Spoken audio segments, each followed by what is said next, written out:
ធូរស្រាលហើយបានជិះម៉ូតូកើតហើយបើចង់យកមកឈុតទៀតហ្នឹងដាក់ឲ្យដាច់ហ្មងហ្នឹងណាដើរបានហើយខ្ញុំជិះម៉ូតូបានវិញមានសង្ឃឹមថារស់ឡើងវិញទុកចិត្តលើវិហោវិញខ្ញុំហើយសមាជិក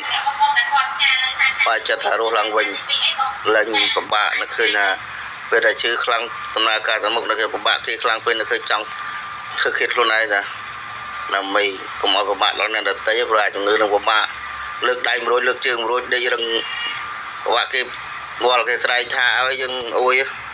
បាសនាក៏ឈឺបាសនាក៏ឈឺស្រួលស្រាលមិនធូរមែនទេហ្នឹងឡើងថាខ្ញុំថា 90% ឥឡូវចិត្ត 100% នៅសល់បន្តិចទៀតទេ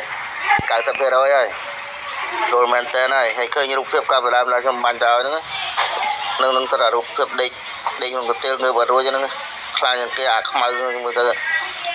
ហើយខ្ញុំជឿជាក់ហើយវាហូបជាមែនហើយខ្ញុំជឿជាក់លើពិត